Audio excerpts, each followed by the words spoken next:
You can get with this, or you can get with that. Come roll with the trail, cause this is where it's at. High stepping through the front, got me lounging in the back. Celebrating with the team, tell the DJ run it back. I've been getting... What's going on, ladies and gentlemen, and welcome to another edition of Fight Night Chronicles. And this is the third episode of Fight Night Chronicles. And it's me, your host, the commissioner, Raetrilogy, and I got my co-host, the classy one, Mr. Neutral. What's going on, my brother? How's everything? First of all, I want to apologize to everybody that's tuned in right now. I'm sorry that we started off a little bit late, and we had a little bit of technical difficulties. We can't find that intro. I don't know what's going on. There's a lot going on today, but we have a tremendous show lined up for you today, and we're going to be talking about the classic fight, because it is the anniversary weekend of the first fight, and we just seen the Suns get it on for the second time last night. Who's fooling who? Nigel Benn versus Chris Eubank. I'm gonna pass this on over to my co-host, the classy one, Mr. Neutral, and you tell me, how did you feel about this fight in 1990? Yes, thank you, Trill. And yes, welcome to everybody to iBoxingHub's Fight Night Chronicles, episode 3. Who's fooling who between Chris Eubank Sr. and Nigel Benn? Yes, Trill, an absolute classic. I was just 22 years old when this fight happened. And being, a proud young Brit at the time, these two guys who were just two of Britain's best, along with Michael Watson at that time, just reigned supreme at middleweight, and were serious contenders to the world's middleweight boxers in America as well. But Trill, to go back to 1990 in British boxing history, in November of that year, the National Exhibition Centre in Birmingham. It was a night that marked the first clash of the two of the UK's most iconic fighters, in Nigel the Dark Destroyer Benn and Chris, simply the best, Eubank. But to understand this fight, we need to start with the man themselves. Chris Eubank, he was sent to New York as a young man by his father to live with his mother. He grew up in South Bronx gyms like the Jerome Gym. He had featured at the Apollo Gym as well over there. He had tough upbringing in that gym. Sparring sessions would often lead to a man being stretchered out. Such was the ferocity and grit of the time in New York. So he had instilled his own mental toughness in the backdrop of family issues as well, with his bigger brothers often ridiculing him and bullying him. So he had points to prove, not only to himself, but to his wider family. And if we go to Nigel Benn, the Dark Destroyer, well, he joined the British Army very, very early in his career at the age of 17, spent 5 years in the Royal Fusiliers, Lance Corporal Nigel Benn. And he had become a British Army champion as well, unbeaten in various weights, until at the age of 23 he had done his time, his 5 years, serving in Germany for 3 years and Northern Ireland during the Troubles for 18 months. So he got out of the army and he turned professional. And with his trainer, Barry Lynch, he had forged a great career. By the time Chris Eubank had got back to England after his first 5 fights as a professional in the United States, he was already 7 fights behind Nigel Benn, who had claimed on the 20th of April 1988 the Commonwealth belt against Abdul Sander by knockout in the second round. Now, in just 1 month later, on the 20th of May, or the 18th of May, I think I recall, that night, Chris Eubank Sr. first called out Nigel Benn after 1 month earlier becoming the Commonwealth champion. And it was that call-out sessions that would last for at least another year and a half as Nigel Benn continued to forge his own career, ignoring the call-outs from this upstart as he had seen him.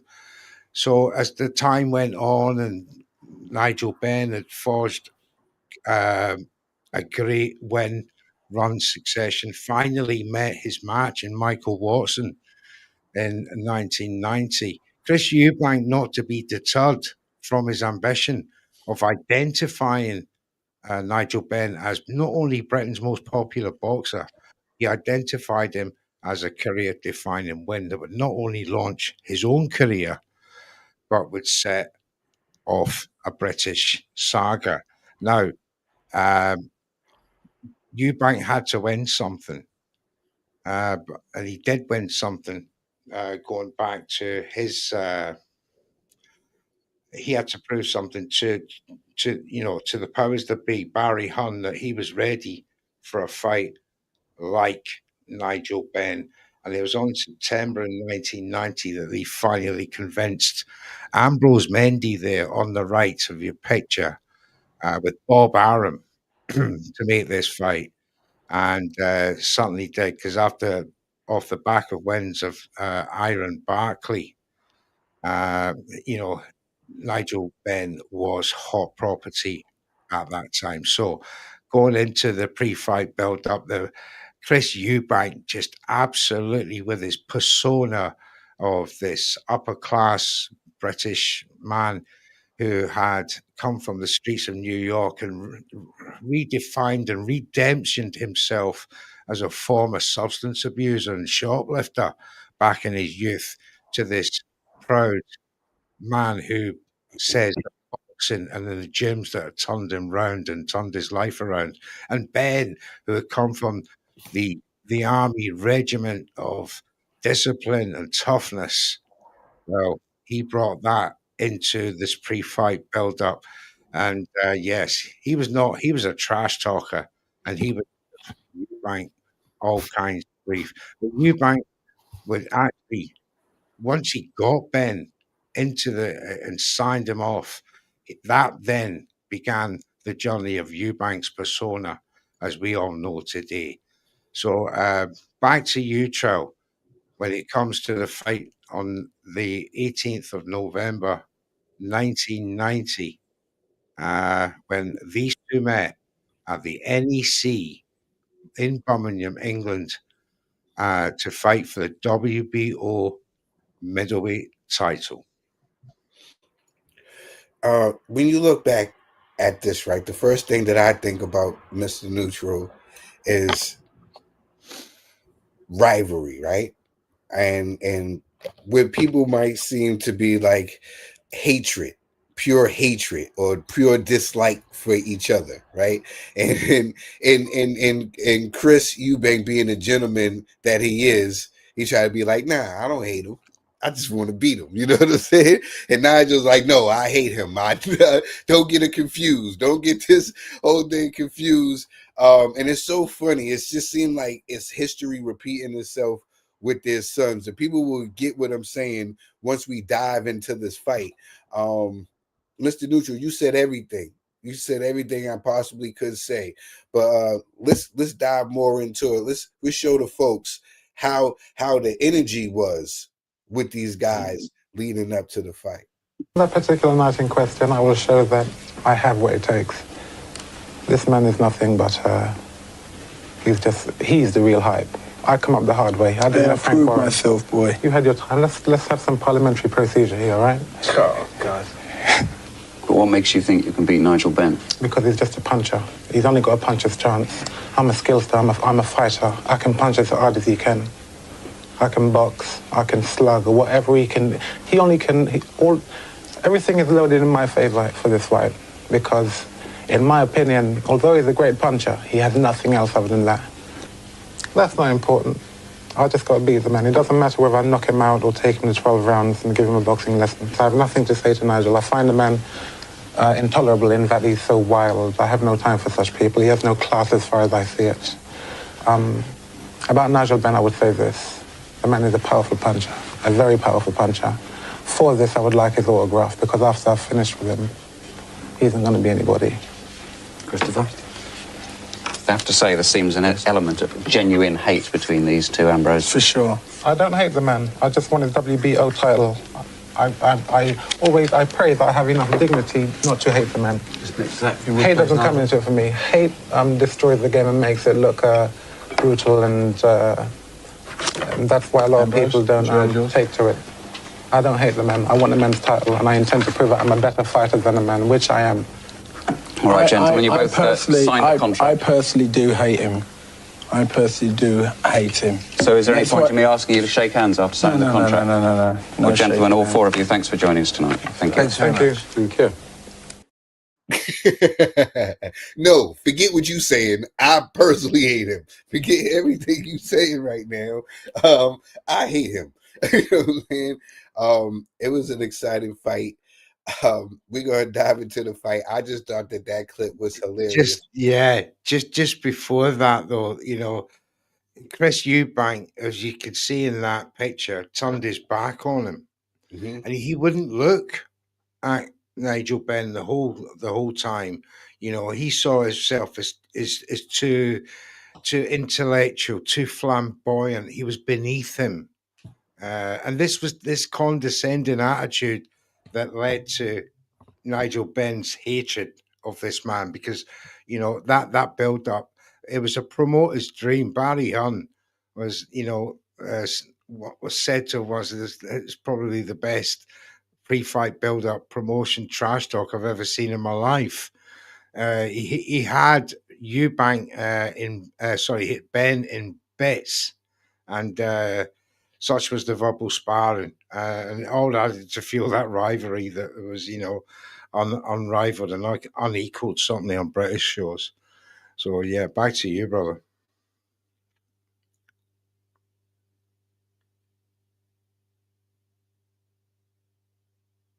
You're muted, mate. I said, oh yeah, you know, I got my popcorn. I see Trey in the comment section. He said he loving the show. He got his popcorn ready. Yeah, you know, I stay with my popcorn. It's Fight Night Chronicles. You know what I'm saying? Yeah. We're about to get locked in to the fight right now. Ladies and gentlemen, this is the fight, episode 3, Who's Fooling Who? Nigel Benn versus Chris Eubank. Oh, such an unusual man, this Chris Eubank. He really is. Oh, he's coming outside on.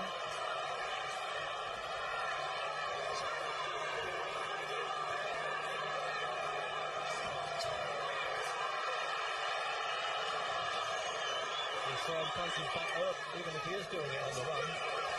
As though he's going to try to evade the punches rather than block them, and that could be dangerous. Recover him, but since he was not told by Michael.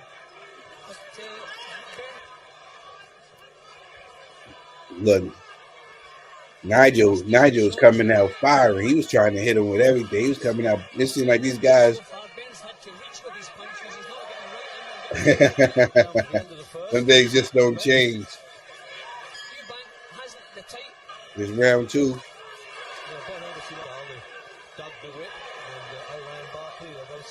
Yeah, it's a bit like fight 1 of the Suns, isn't it? Yeah, you're looking at it. You see how, you know, now I'm starting, because I was watching this fight back. I actually ended up watching it 2 times this week, because I was trying to figure out, you know, the exact moment when the swelling started. Yeah. I mean, both guys were taking tremendous, powerful shots. Both were knockout merchants, as you can imagine. So, you know, one of the highest punch output fights in British history. Well, look at them shots that Eubank was getting. This is the early rounds. Yeah. I think Nigel Benn was filled with so much hatred and anger, you know what I'm saying, that he kind of underestimated Eubank's power. He was just so concerned that he was going to land his power. Absolutely. And look at that at the end of the round. They're still squaring up. No quarter given. No one was given in this fight. Rocking each other.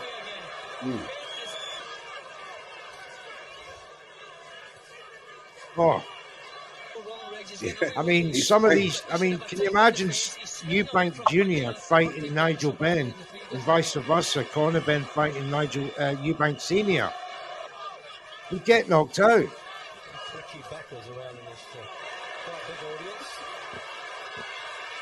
Look at that ferocity in these two.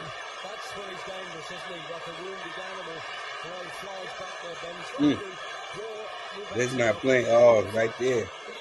These guys, they wasn't playing. They were coming out trying to hurt each other.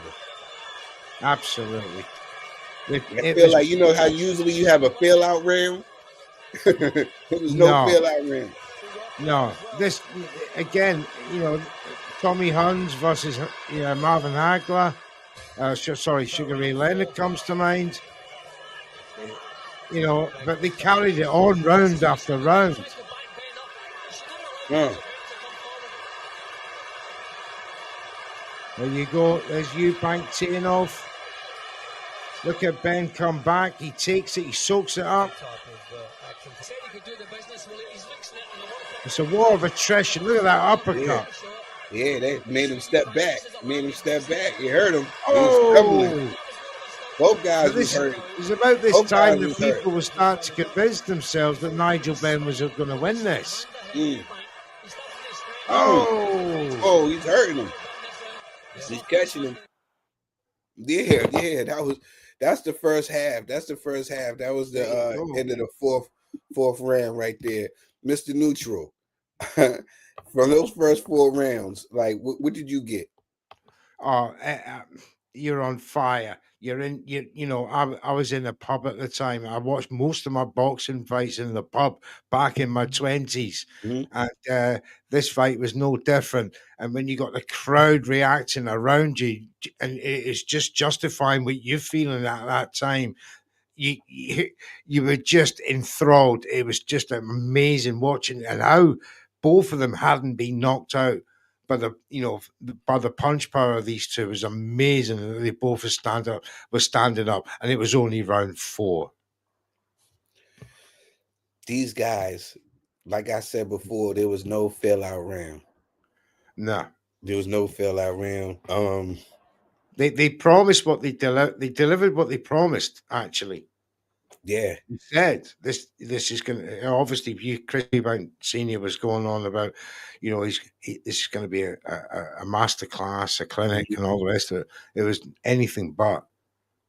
And the Dark Destroyer promised a war, and he delivered. Yeah. And they both were able to get to each other within that first, 4 rounds. We're gonna go to the second half of that fight right now.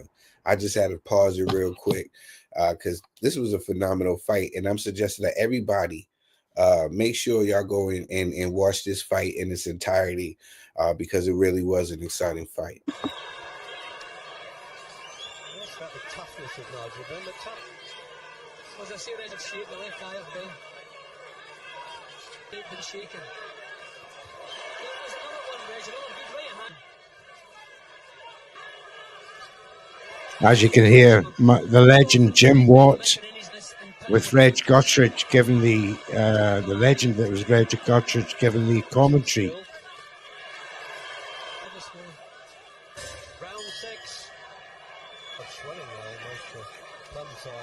Still the same frenetic pace from round 1.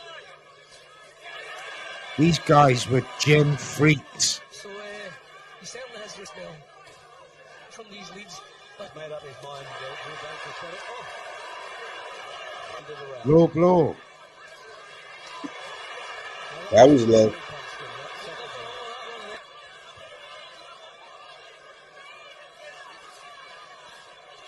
A lot of people had Nigel Benn up at this point by at least 2 rounds.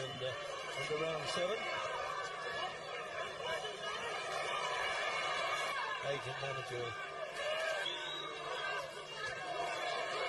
Support sponsorship for the Daily Mirror. His One body thing I should it's punish. kind of like watching the jab. Chris was definitely using his jab, Certainly was. He had and that to. 1-2 right there. Oh, look at that combination. That would have knocked out many a boxer. Great chin. We walked right into that straight 1-2. And that eye Big up, is Curry. it's a Look at mess. the eye. That eye is closed, and he's still fighting. He's still jab. coming, ripping to the body. That was a mean man. Oh yeah, he was a tough hombre. He's fighting handicap, but he's still bringing the smoke. Oh, there you go. And yeah, of course. He's a slip. Chris is screaming it's a slip, but hey, Yeah. it was a punch that It was a big right hand that done him. So he was behind on the cards. Oh, there he gets tagged again. And again. And now we're in the 9th round. It's the big round. He's still cruising at this point, is Nigel Benn. Mm-hmm. But then makes the mistakes. Yeah, he and he can't see out of one eye. He was blind to the jab at this point. He's still being aggressive. He's coming in hands though.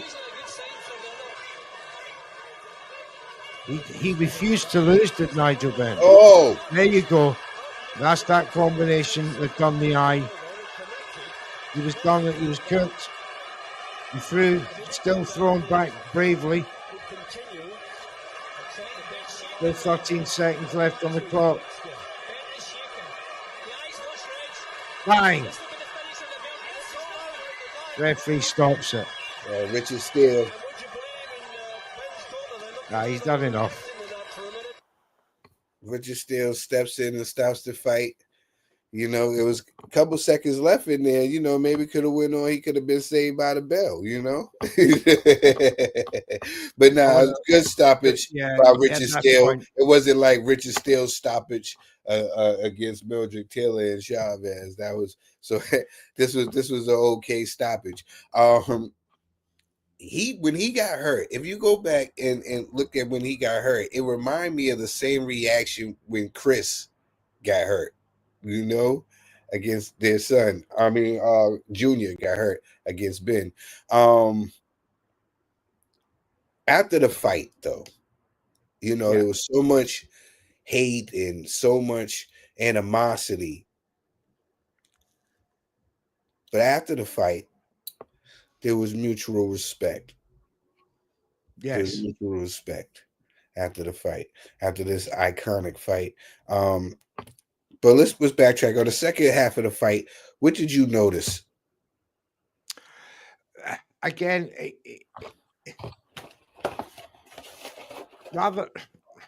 this was like the opposite of fight one of Chris Eubank Jr. and Conor Benn, where Junior seemed to be on the ascension until Conor Benn come back strong in the second half of the fight. But at this point in round 9, Chris Eubank Sr. was massively behind on the cards.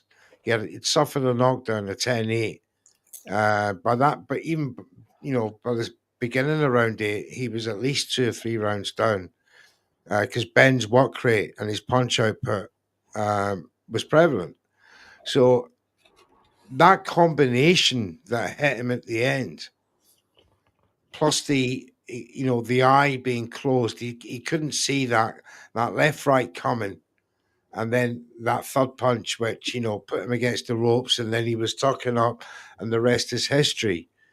It was that 1-2 combination that finally, you know, and as I said before that, when he hit him with the same combo a couple of rounds earlier, how Nigel Benn didn't go down is beyond me. And it's testament to the chins of the two sons going into their 2 fights.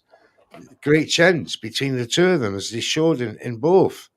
You know, Chris nearly went down in the 12th last night, but he got back up and he's seen the fight out. True heart and grit. And they have obviously inherited that from their fathers. Because if you've seen there, Nigel Benn, that was the 9th round. That looked like the first round to him. And Eubank was under so much pressure. He'd been rocked so many times by Nigel. It was only a matter of time in people's minds, watching the fight live at the time. It was only a matter of time before Nigel Benn had done this to add to the 22 knockouts and the one defeat that he'd suffered at the time, and winning that WBO winning that WBO title for Chris Eubank Senior to contend. So he was a great champion, Nigel Benn, at that point, and he continued to do so afterwards. Mm-hmm. He then became WBC 168-pound champion, and then that led to the second meeting between these two. Which many people felt like he won, but he wasn't credited it. He was basically given a draw. People like to compare these two fights with these gentlemen to Sugar Ray Leonard and Thomas the Hitman Hearns, because they look at the situation where, Tommy, got stopped by Ray, and then they had the rematch, and where it looked like where Hearns might have won, but they gave it a draw. The same way where it seemed like where Ben could have won and they gave it a draw. So a lot of people like to compare those two fights. But it's something else that I did notice. I felt like I hate to bring the fight that we witnessed last night into this fight, but it was something that I noticed while watching this. The anger and the hate that Nigel had for Senior, I think cost him that victory. He was, like you said, he was way ahead on the scorecards, but he was still being aggressive. He was still in there trying to rip this man's head off, not thinking smart, not protecting himself. Hands was down coming in. He was just trying to rip shots, not use the jab, and he got caught. And I feel like the dad remembered this experience, and he seen his son fight in the first fight with so much passion. He said, you know what? If you dial it back down and calm down a little bit and take the hate out of it, you would do well. And I think that that's what he was able to do, because I feel like that's what caused him to lose that fight. But I love the respect that both gentlemen showed for each other after that fight, because this, I get it. This is boxing, and after a hard fight like these two gentlemen fought, right? And all the bad blood leading up to this, and then to be stopped. Yeah, I mean, that boxing is beautiful. Boxing is beautiful. And absolutely, I mean, it was a bit of a shock stoppage because nobody was expecting it at that point. Everybody thought he punched himself out, Eubank, and taken punishment at the same time. But his jab had done the damage with Ben's eye, as you can quite clearly see there in that picture. He'd set traps all night. With those 1-2 combinations, and Nigel Benn, as you quite rightly said, kept coming and coming and coming. Instead of boxing smart after 8 rounds where he was up, but Nigel Benn being Nigel Benn, you got to remember his first 22 fights were by knockout, and he was so used to it and disciplined and intrinsically drilled into his head to finish his opponents off, that he thought he could do the same to Chris Eubank Jr., but he paid the price when one of the traps finally put him down or stopped him in his tracks. And finally, the referee, Richard Steele, had to come in and save him from further damage. But that didn't put Nigel Benn off. He then went on a 10-run fight streak up until the rematch. 10 fights in less than 3 years, where he did win the WBC super middleweight title against Mauro Galvano. He beat the great Chilani Malenga before that. He rematched Galvano, beat him again. Nicky Piper. So yeah, he'd gone on to have another great run and become a great super middleweight champion himself. Chris Eubank, well, he went again. He was flying. He'd taken over as Britain's most popular boxer. He was on a charm offensive, and his popularity was just ballooning at that time. So he was the benefactor of the hard work that he had showed, and the foresight to call out Nigel Benn just after his 10th fight. After watching Nigel Benn become Commonwealth title, such was his ambition, and it paid off. That tactics that he produced, and the hatred that Nigel Benn had for him was because of the condescending tactics that he used as a showman, as Chris Eubank Sr. But as many people started to suspect years afterwards, Chris Eubank Sr. would start taking that into his personal life and affected him after that. But he went on another great run, and he went on to become a 2-weight world champion himself when he met Nigel Benn for the second time as the WBO super middleweight champion.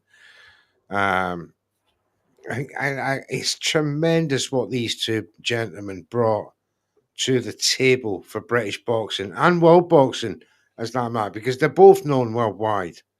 The fathers, hence the popularity of the sons' 2 fights, 2 sellout fights at Tottenham, of the legacy, a 35-year-old legacy that started not in 1990 when they met, but in 1988 when Nigel Benn became the Commonwealth champion, beating Abdullah Sander on the 20th of April, 1988. And 1 month later, Chris Eubank Sr., he beat Steve Aquilana in Portsmouth Guildhall. He'd had enough of fighting journeyman. He had to aim big. And no one was bigger than Nigel Benn when he became the WBO champion. He was riding the crest of a wave of popularity. He would come out to the chimes of Big Ben's bells, Big Nigel Benn, and with his band of Fusiliers who'd done the ring walk into that fight at Birmingham NEC Centre on the 18th of November 1990. It was something to behold, and coming into the tune of Dangerous by the great Sandy Melody, I think it was Courtney Melody, the singer of that song, and Chris Eubank coming out to Simply the Best by Tina Turner. It was a sight, and I was glad I was there, Trill. I was glad I was there to witness it on British television on Sky Sports and enjoy one of the nations and the countries of the UK's all-time British classics that had everybody on the edge of their seats. Such was the ferocity of that fight and the sheer drama and entertainment, not only beforehand, but in the ring itself and the aftermath. Yeah, certainly a great night for British boxing. Now, and a great night for boxing, period. When you get an exciting fight like this transcends just being just a local fight or just a regional fight. This actually touches other soils.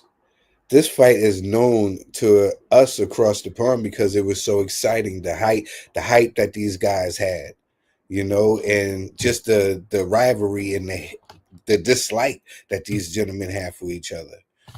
So it was one of those fights that's just big for boxing. Period. That's what I believe. And these guys got something in common, Mr. Neutral. Yes, they have. They have a lot in common. One thing they have in common? They both couldn't mess with Steve Collins. They both Yes. lost to him twice. You know what I'm saying? Both lost to him twice. Both lost to him. Incredible stuff. The Irishman, Steve Collins.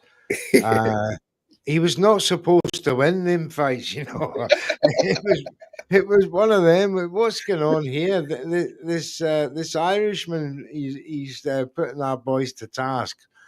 But again, he was another one who Yeah. People didn't expect him to be good at all, especially when the body snatcher gave him his first L, I believe. You know what I'm saying? Mike McCullum gave him his first L.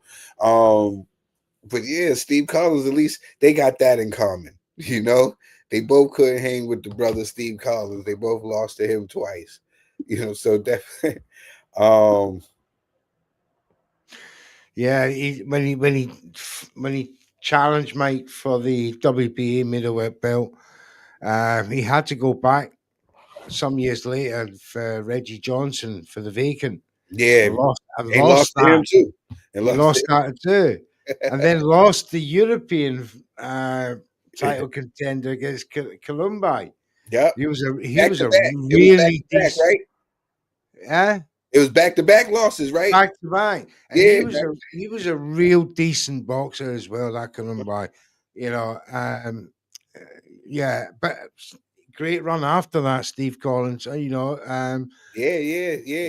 went on a tear after that. He was he got like the Braddock something. Something happened. he came turned into Braddock.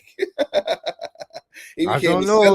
Man. Something was in the Guinness, because he went on was going on, man. Listen, he took out Chris twice, then he went and took out Nigel twice, and then Neville Brown. He was another one he took out.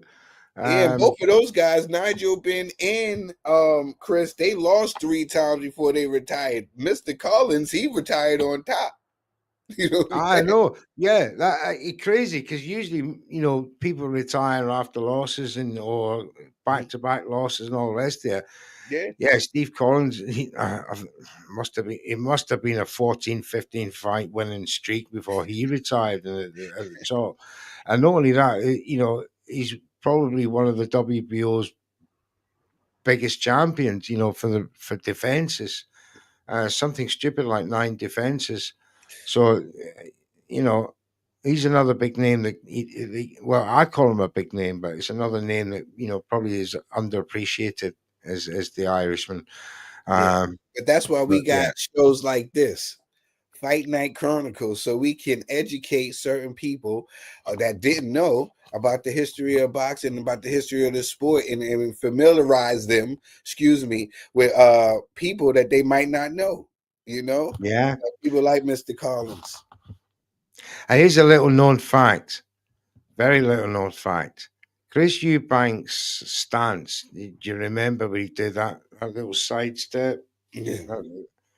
Right. He didn't invent that. When he was at the Jerome Gym in South Bronx in New York City, he met a guy called Rocky. I can't remember if it was Rocky. No, it can't have been. A guy called Dennis, right? He was so impressed with Dennis at the gym that he took that movement into his own intro. And when he got in the ring, he would do this little sidestep movement and go to the side and give you the pose. Well, he robbed that off a guy in New York in the Jerome boxing gym. So it just goes to show you how, as young men, they were impressed. And here's another thing. Nazim Hamid was in the crowd when Chris Eubank Sr. jumped into the ring as he does, flipped over and come in the ring. Mhm. Nazim Hamid was similarly impressed by Chris Eubank Sr. that he then adopted most The of flipping. Chris's antics. Just Yeah, goes to yeah. show you how as young men, who we take on, some adopted things that we take from them. Brilliant stuff. Yeah. So people can't get mad when you see these fighters, right? So to everybody watching this, or boxing hardcores or boxing casuals, if you're watching this right now, so if you see a young fighter and you see him might quoting or acting like another fighter or doing a move that another fighter, don't call them out for it. Don't be like, oh, you're stealing, you're doing this. This been happening. People done took from other fighters. Muhammad Ali done took things from Sugar Ray Robinson. And Sugar Ray Leonard done took things from Muhammad Ali. And then you Sugar got Ray Robinson as well. and then you got people that took things from them people. You got people that took stuff from Mike Tyson took things from Dempsey. You got, Dempsey. Yeah. Come So on.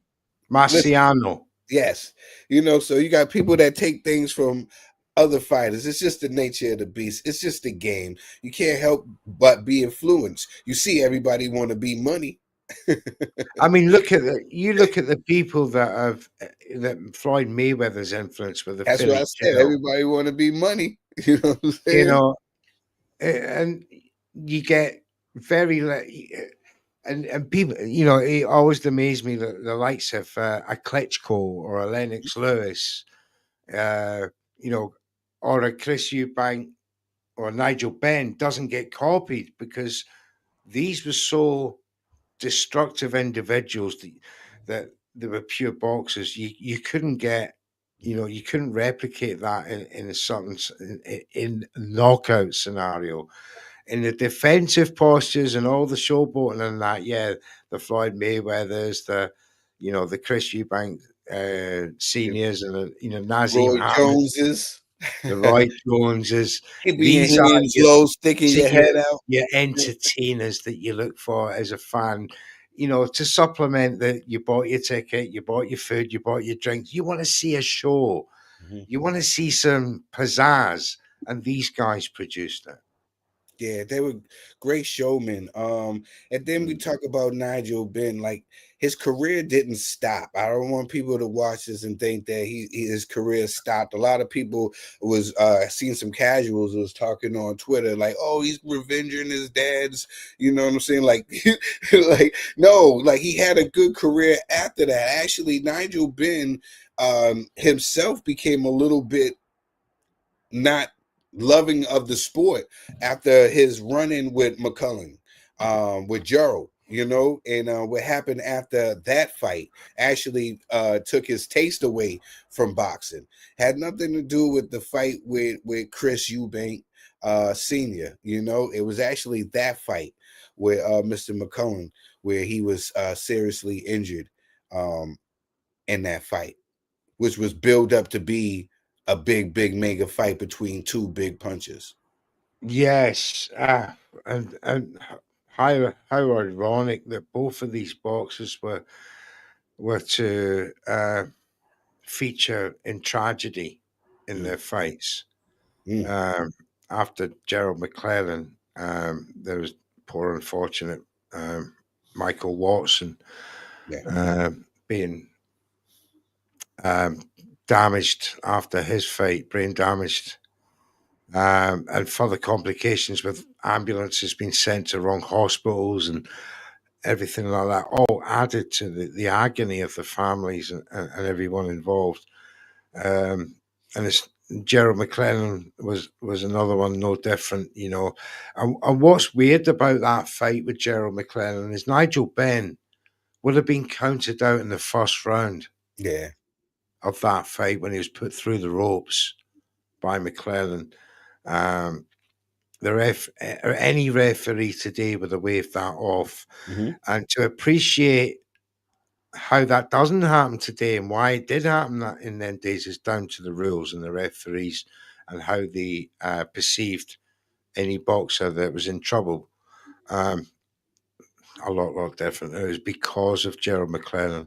It was because of Michael Watson and further 44 other boxers who've lost their lives since 1995 that safety measures have been put in place to save boxers. In fact, you heard there the other week with Howard Foster being heavily criticised for the Fabio Wardley stoppage of Joe Parker. Mm-hmm. Took hella flack, and then it turned out Joe Parker failed a cocaine test, drugs test. Was Howard Foster right to have stopped that fight? Absolutely. Because if there was a minute to go on that clock, and if Joseph Parker, under the influence of drugs, was to take further punishment, we could be talking about a tragedy today, Trill. Yes. So things happen for a reason, and the boxing gods intervened and maybe saved Joseph Parker's life. But he will be punished now for his misdemeanors. Yeah. Now, but when you said that, and everybody was talking about it, and I'm glad that you mentioned that, because me and you, we did actually see eye to eye on that when we was talking about it on the show. Yeah, I was one of the people who was like, "Dag, I wish that Joseph Parker would have got a chance to go out on the shield." But then on the flip side, as being a commissioner, I believe in better safe than sorry. Absolutely. And we've seen so many times, like that ended Gerald's career. That was the last fight he had. People remember, like, he was a beast. He was knocking everybody out. Fearsome reputation. Yeah, up at that point. Everybody know who the most feared puncher of that time was. That was Julian Jackson. Julian Jackson would knock your head off. You know what I'm saying? Julian Jackson was that guy. If you don't believe me, I want all of you people to go in Google, go on YouTube, go type in Julian Jackson and type in his knockouts and his highlights. He used to put people to sleep. People was scared. It was scary the way he used to put people to sleep. And what Gerald did to him twice. He was seeming like he was invincible. 49 knockouts for 55 wins. I mean, come on. Julian Jackson he should have been locked up. he should be taken off the streets, Trill. Yeah. He was so dangerous. And yet, McClellan done him twice. And again, I remember so vividly watching that first round with Nigel Benn. And I'm saying to the ref, stop the bloody fight. This is an animal. But such was the chin and the integrity of Nigel Benn that he was able to carry on. Yeah. And not only carry on, but deliver a devastating punching performance, much to the detriment of McClellan, unfortunately. Yeah, because people want to see, I don't want people to think that McClellan was Gerald was some slouch. You know what I'm saying? I want you to go and go back and look at look what he did to Julian Jackson. I want y'all to go back and see what Julian Jackson did to terrible Terry Norris. Man. Yo, man.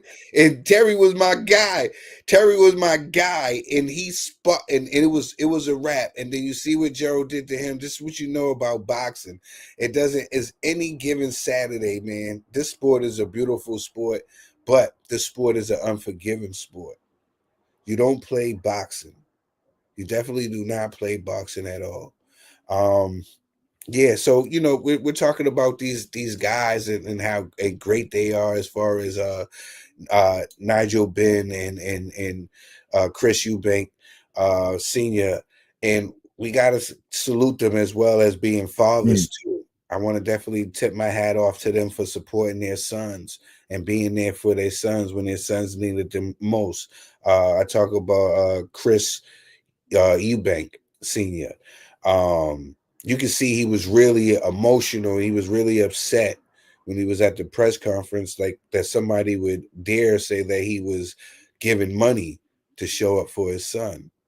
He felt like he felt like that was low, and he wanted to address that because he loves his son. He said, maybe his son didn't go the route he wanted to and didn't want to listen to him. His son wanted to become his own man, and possibly so. But at the end of the day, that's his son. That's his flesh and blood. Yeah, he'd already lost a son in Dubai to a heart attack, and he was genuinely concerned for his son on this fight. And we've seen that father and son thing on the Zone about senior and junior, and it was evident weeks before this fight. Chris Eubank Senior didn't want this fight to happen. He was so fearful of a Nigel McClellan, of a Michael Watson happening again. It was traumatic. Must have been the build-up for him. And then obviously during the fight made it even worse when Eubanks Jr. just wasn't responding to the fight at all in a positive fashion. He did what he could. He did look lethargic. We could put that down to weight drain, all the rest of it, but it was the conditions that were set for two fights. He's getting on. Had he aged between the last fight? Yes, most definitely. Had he been mentally contented since the last fight? Yes, because he'd won that. Mm-hmm. The tension, the build-up, his father not being there, then being there. That for me personally, and I'll say this right now, and maybe an unpopular opinion, the only reason Chris Eubank Jr. won that first fight was the fact that his father turned up for him the way he did. Give him that adrenaline boost, that extra oomph, that zip to take into that fight for 12 rounds and go toe-to-toe with a Ben who resembled his father, what you saw there. That grit, tenacity, a don't give up attitude, destroyer. Yeah. And I think that when you realize just how closely knit these two fights were 35 years apart, so similar, amazing stuff. Yeah, really amazing. And I want to steal something that Senior said. It said it was legendary stuff that they did. That first fight, there was legendary stuff. Even in this second fight too. Even though this is how I looked at it. I looked at the first fight as like everything you said. I think Senior being there gave him that extra bit of oomph because I think that he won the fight. He won the boxing match, but he lost the fight. Meaning that he won the war, but he lost the battle because you see, and I felt that was gonna languish over to the second fight, which I think it did. But kudos to both gentlemen. They showed nothing but heart, and their fathers should be proud of switching it over to Nigel Benn when he's seen him the way he looks at his son. I can respect it. Because I look at my son like that too. I've seen people in the comment section like, oh, he's kissing his son and stuff. Like I kiss my son on the cheek too. Kiss him on the forehead too. That's my boy. He comes from me. What the hell is this? I don't care. I don't care. And I don't care. He's a Marine and he's 22 years old. I don't care if he's 30-something years old. That's my baby boy. And I'm going to kiss him until I'm in the grave. You know what I'm saying? So the way that he loves his son, and I can see the way he loves his son, and he was just proud of his son. He didn't try to take no shine. He didn't try to take the moment away from his son. He just stood back, and he was just like, you got this. Just calm down. He kept telling him just to calm down. You know what I mean? And you got this. And you got to love it. You got to love it. A father that's not trying to take the shine away from the son. He's just trying to be there just to support and generally show general support and love for his son. So salute to to both fathers, man, because that's something that should be commended, because you get so many times you come on these apps and people tear down the fathers in these sports because their fathers believe in their sons so much, you know? That's all it be at the end of the day. His fathers really be believing in their sons that much, and that's their baby. So of course they're gonna go crazy for their baby. So I'm not mad at it, man. It was a great weekend of boxing, and it was awesome that we got a chance to chronicle this fight, this historical fight, the first fight between Nigel Benn versus Eubank. Who's fooling who? Who's fooling who? Definitely. I can't wait until next week when we bring you at episode 4 of Fight Night Chronicles. Shout out to Trey. And we had other people in the comment section. Much respect to you, Adam. I seen your question in there.